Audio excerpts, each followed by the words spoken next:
Hello student, welcome to my class. Divya's ক্লাসরুমে তোমাদেরকে অনেক অনেক স্বাগত জানাই।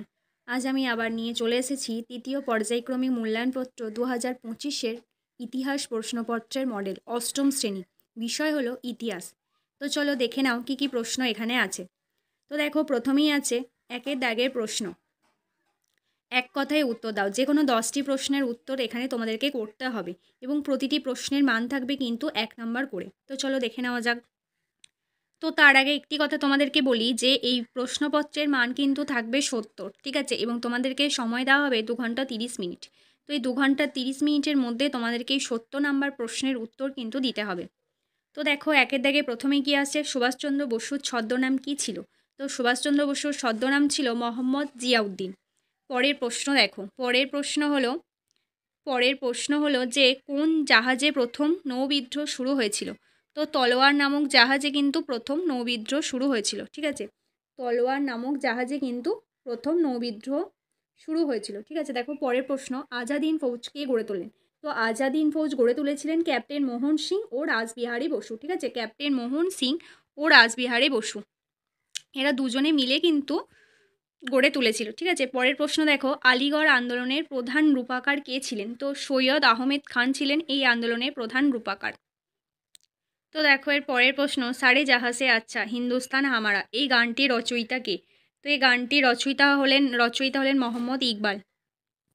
সারে জাহাসে আচ্ছা, ঠিক আছে। তো দেখো পরের প্রশ্ন, বয়কট শব্দটির অর্থ কী? তো এই বয়কট শব্দটির অর্থ কিন্তু হলো বর্জন করা। পরের প্রশ্ন দেখো, অনুশীলন সমিতি কে প্রতিষ্ঠা করেন? তো এই সমিতি প্রতিষ্ঠা করেন সতীশচন্দ্র বসু, ঠিক আছে। অনুশীলন সমিতির প্রতিষ্ঠা করেন সতীশচন্দ্র বসু। পরের প্রশ্ন দেখো, পরের প্রশ্নে কি বলেছে? পরের প্রশ্নে বলা হচ্ছে ভারতের প্রথম আধুনিক মানুষ কাকে বলা হয়? রাজা রামমোহন রায়কে, ভারতের প্রথম আধুনিক মানুষ। তো পরের প্রশ্ন, ভারত সভা কবে প্রতিষ্ঠিত হয়? ভারত সভা প্রতিষ্ঠিত হয় 1876 খ্রিস্টাব্দে। পরের প্রশ্ন, 76-এর মন্বন্তর কত খ্রিস্টাব্দে হয়েছিল? 1776 কত বঙ্গাব্দে হয়েছিল? 1776 বঙ্গাব্দে হয়েছিল। পরের প্রশ্ন দেখো, ভারতের মৌলিক অধিকার কয়টি? তো ভারতের মৌলিক অধিকার হলো 6টি, ঠিক আছে। ভারতের মৌলিক অধিকার হলো 6টি। ভারতের মৌলিক অধিকার হলো 6টি। তো দেখো এরপর দুইয়ের দাগে কি বলেছে? সঠিক উত্তরটি নির্বাচন করো। এখানেও কিন্তু প্রতিটি প্রশ্নের মান কিন্তু 1 এবং 5টা করে এখানে প্রশ্ন আছে। তো দেখো, রাষ্ট্রপতির কার্যকালের মেয়াদ কত? 5 বছর। রাষ্ট্রপতির কার্যকালের মেয়াদ কিন্তু 5 বছর, ঠিক আছে, 5 বছর। তারপরের প্রশ্ন দেখো, বাংলার বিপ্লবী দলের সঙ্গে জড়িত ছিল কোন পত্রিকা? ঠিক আছে, বাংলার বিপ্লবী দলের সঙ্গে জড়িত ছিল কোন পত্রিকা? যুগান্তর পত্রিকা। পরের প্রশ্ন, কৃষক প্রজা পার্টির নেতা কে ছিলেন?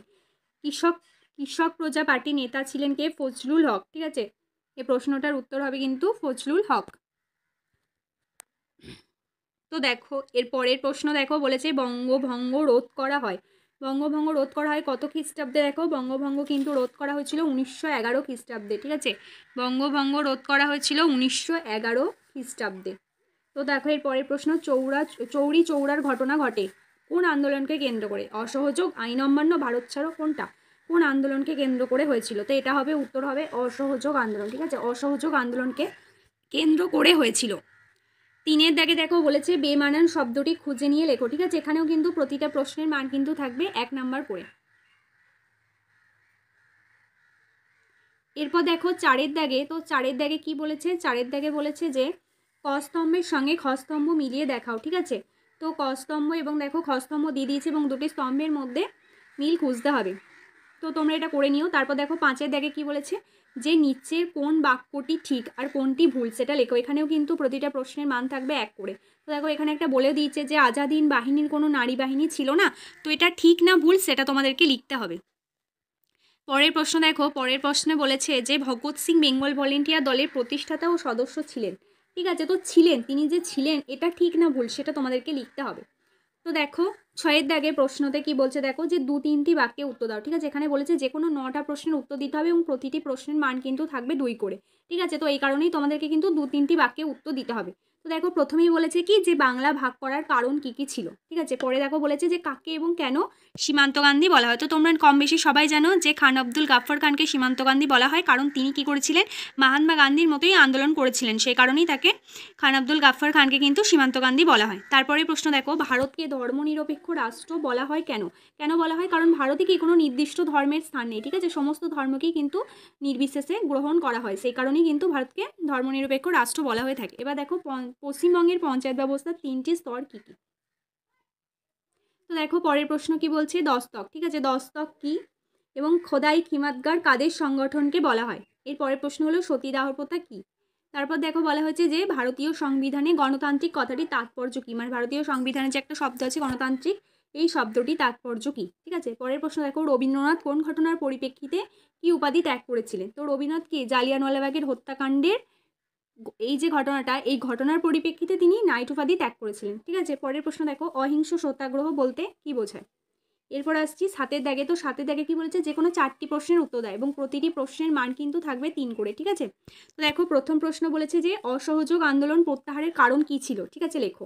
পরে দেখো টিকা লিখতে বলেছে অলিন্দ যুদ্ধ, এবং দেখো 9-এর দাগে বলেছে যে নীল বিদ্রোহ সম্পর্কে সংক্ষিপ্ত বর্ণনা দাও। পরে দেখো পরের দাগে কি বলেছে, বলেছে যে টিকা লেখো নীল বিদ্রোহ সম্পর্কে, ঠিক আছে। এরপর দেখো না, নীল বিদ্রোহ সম্পর্কে সংক্ষিপ্ত বর্ণনা দাও, ঠিক আছে। পরের প্রশ্ন বলেছে যে ভগৎ সিং, টিকা ভগৎ সিং সম্পর্কে এবং মাস্টারদা সূর্য সেন। এবার দেখো এবার আসছি আমরা 8-এর দাগে, ঠিক আছে। 8-এর দাগে হচ্ছে নিচের প্রশ্নগুলি উত্তর দাও, যে কোনো দুটি, এখানে দুটি প্রশ্নের উত্তর দিতে বলেছে এবং দেখো প্রতিটা প্রশ্নের মান কিন্তু থাকবে 2। এখানে মোট 3টে প্রশ্ন দেওয়া হচ্ছে, ঠিক আছে। এর মধ্যে থেকে তোমরা 2টো প্রশ্নের উত্তর দেবে এবং প্রতিটি প্রশ্নের মান কিন্তু থাকবে 5 করে, ঠিক আছে। তো দেখো প্রথম প্রশ্ন কি বলেছে, চম্পারণ খেরা ও আহমেদাবাদ সত্যাগ্রহ আন্দোলনে গান্ধীজির ভূমিকা আলোচনা করো। তো এই সমস্ত আন্দোলনগুলি কিন্তু গান্ধীজির নেতৃত্বেই পরিচালিত হয়েছিল, সেই কারণেই এখানে গান্ধীজির ভূমিকা সম্পর্কে তোমাদেরকে আলোচনা করতে বলা হয়েছে। এরপর দেখো 2-এর দাগে কি বলেছে, 2-এর দাগে বলেছে যে ভারতের স্বাধীনতা আন্দোলনে নেতাজির অবদান। তো আমরা তো কম বেশি সবাই জানি যে আমাদের যে স্বাধীনতা অর্জন হয়েছে ভারতের, সেই স্বাধীনতা অর্জনে কিন্তু নেতাজির অনেক ভূমিকা আছে, তো সেই ভূমিকা সম্পর্কেই তোমাদেরকে আলোচনা করতে হবে। পরের প্রশ্ন দেখো কি বলেছে, ভারতের স্বাধীনতা সংগ্রামে ভারত ছাড়ো আন্দোলনের ভূমিকা কী ছিল। তো নেতাজির যেমন কিছু ভূমিকা ছিল, ভারত ছাড়ো আন্দোলনে কিন্তু এই যে মানে ভারতের স্বাধীনতা সংগ্রামে কিন্তু ভারত ছাড়ো আন্দোলনেরও কিছু ভূমিকা পড়েছিল, ঠিক আছে, যেটা মহাত্মা গান্ধী নেতৃত্বে পরিচালিত হয়েছিল, ঠিক আছে। তো এই ভারত ছাড়ো আন্দোলনের কি ভূমিকা ছিল সেটা তোমাদেরকে বিস্তারিতভাবে আলোচনা করতে হবে, ঠিক আছে। তো এখানে মোট 3টে প্রশ্ন আছে, তার মধ্যে থেকে যে কোনো 2টো প্রশ্নের উত্তর কিন্তু তোমরা দেবে এবং প্রতি প্রশ্নের মান থাকবে কিন্তু 5। তো আজকের প্রশ্নের মডেলটি এখানেই শেষ হলো। তো তোমাদের যদি ক্লাসটি ভালো লেগে থাকে অবশ্যই লাইক, শেয়ার, কমেন্ট এবং চ্যানেলটি কিন্তু সাবস্ক্রাইব করতে একদমই ভুলো না, ঠিক আছে। তো আজকে ক্লাসটি এখানেই শেষ করছি, দেখা হবে অন্য কোনো একটি ক্লাসে।